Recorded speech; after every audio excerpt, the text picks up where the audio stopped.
హరీష్ రావు గారు అసెంబ్లీలో మాట్లాడుతూ ఆర్టీసీ ఉద్యోగుల డేట్ ఆఫ్ అపాయింట్మెంట్ అంటే ప్రభుత్వంలో విలీనం చేసే డేట్ ఆఫ్ అపాయింట్మెంట్ ఇవ్వాలని కోరుతా ఉన్నారు. కాంగ్రెస్ ప్రభుత్వం చేయాలని ఈరోజు కోరుతా ఉన్నారు. అసలు 10 సంవత్సరాలు ఏం చేశారు మీరు? నిద్రపోయిందా? ఏం చేశారు మీరు?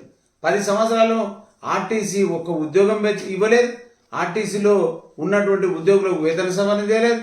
ఆర్టీసీని సర్వనాశనం చేశారు. ఆర్టీసీ ఉద్యోగులను సర్వనాశనం చేశారు. మీరు ఈ విధంగా ఈరోజు వచ్చేసి మొసలి కన్నీరు గారుస్తూ ఏదో మేము అడుగుతున్నాం అని వంతుకు అడగడం కాదు. మీరు 10 సంవత్సరాలు నిద్రపోయారు. దానికి మీరు రోజు ఫలితం అనుభవిస్తూ ఉన్నారు.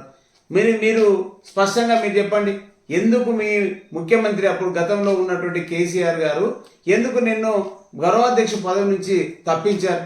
దీంట్లో కుట్ర కదా?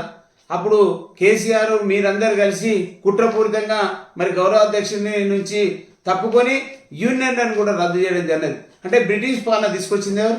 మీరు కదా. ఈరోజు మేమేదో చేస్తున్నాం, మేము చేస్తున్నాం అనే ప్రయత్నం చేస్తూ ఉన్నారు. అటువంటి ప్రయత్నం మీరు చెప్పాల్సిన అవసరం లేదు. ముఖ్యమంత్రి రేవంత్ రెడ్డి గారి పైన, కాంగ్రెస్ ప్రభుత్వం పైన మాకు పూర్తిగా విశ్వాసం ఉంది. అందుకే మేము మొన్న ఎన్నికల్లో స్పష్టంగా కాంగ్రెస్ పార్టీకి సపోర్ట్ చేయడం జరిగి 100కు 100% కాంగ్రెస్ని గెలిపించుకున్నాము. తప్పకుండా మా వంతు మేము ప్రయత్నం చేసినాం. మేము ముఖ్యమంత్రి గారికి కోరాం, చాలాసార్లు కూడా విజ్ఞప్తి చేశాం. ఆర్టీసీ ఉద్యోగుల పైన, ఆర్టీసీ గురించి మరి ఆయన ముఖ్యమంత్రి గారు తప్పకుండా మనం కొన్ని నిర్ణయాలు తీసుకుంటామని చెప్పడం జరిగినది. ఏదైతే 2017కి సంబంధించిన వేతన సవరణ చేశారు, ఏదైతే గత ప్రభుత్వం బీఆర్ఎస్ పాలన ఉన్నప్పుడు 2013కి సంబంధించిన వేతన సవరణ 2015లో చేశారు. 50% బాండ్ డబ్బులు ఏవైతున్నాయో అవి మొన్నటి వరకు కూడా ఇవ్వలేదు. ఈ యొక్క కాంగ్రెస్ ప్రభుత్వం వచ్చిన తర్వాత ఆ బాండ్ డబ్బులు మరి ఒక డ్రైవర్లకు ఇచ్చిండ్రు, మిగతా ఉద్యోగులకు ఇవ్వాల్సి ఉంది. ఈ విధంగా మరి ఇదే కాకుండా ఏదైతే మహాలక్ష్మి పేరుతోటి దాదాపు నెలకు 300 కోట్ల రూపాయలు ఈరోజు కాంగ్రెస్ ప్రభుత్వం ఆర్టీసీకి ఇస్తూ ఉన్నది. దాంతో ఇప్పుడు ఈ యొక్క ఆర్టీసీకి రెక్కలు వచ్చిన పక్షులక అయిపోయింది. ఇంతకుముందు మొత్తం రెక్కలు వీకిన పక్షులక ఈ యొక్క ఆర్టీసీ ఉండే, ఆర్టీసీ ఉద్యోగుల జీవితాలు ఉండే. మీరు అసలు సమ్మె చేసినప్పుడు సమస్యల పైన ఆర్టీసీని ప్రభుత్వంలో విలీనం చేయాలని, కొత్త బస్సులు కొనాలని, ప్రజలకు సౌకర్యం కల్పించాలని మేము సమ్మె చేస్తే ఈ సమ్మె అంతా విచ్ఛిన్నం చేయడానికి దాదాపు ఎన్నో కుట్రలు చేశారు.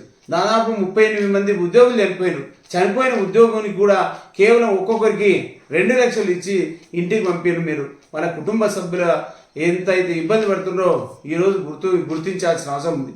మరి ఈరోజు రేవంత్ రెడ్డి గారి ప్రభుత్వం వచ్చిన తర్వాత ఏదైతే రవాణా శాఖ మంత్రి పొన్నం ప్రభాకర్ గారు, మరి అదేవిధంగా ఏదైతే కాంగ్రెస్ ప్రభుత్వం మొత్తం కూడా ఏదైతే చనిపోయిన ఉద్యోగుల పిల్లలందరూ కూడా దాదాపు 830 ఉద్యోగాలు ఒకేసారి మరి ఇచ్చినటువంటి ఘనత ఈ యొక్క కాంగ్రెస్ ప్రభుత్వానికి ఉన్నది.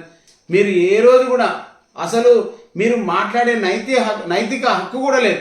ఆర్టీసీ ఉద్యోగుల గురించి కానీ, ఆర్టీసీ సమస్యల పైన కానీ మీరు మాట్లాడే నైతిక విలువ లేదని స్పష్టంగా హరీష్ రావు గారు చెప్తా ఉన్నాం.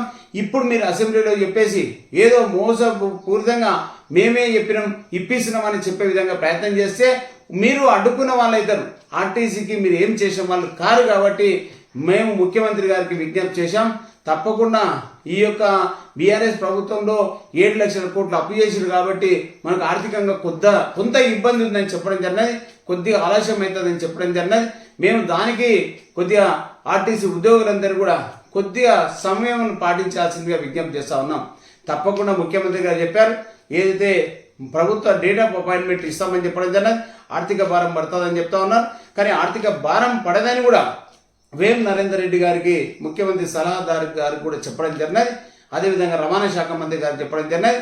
300 కోట్ల రూపాయలు ఏదైతే ఇస్తున్నారో అవే ప్రభుత్వంలో విలీనం చేస్తే అవి ఇచ్చే పరిస్థితి ఉండదు. మాకు ఇచ్చేయాల్సిన అవసరం కూడా లేదు. మరి మీకే ఇంకా కొంత డబ్బులు మిగులుతాయి, ఇంకా ఆర్టీసీ అభివృద్ధికి ఉపయోగపడతాయని కూడా స్పష్టంగా తెలియజేయడం జరిగినది. అదేవిధంగా 2020 వేతన సవరణ జరగాల్సింది.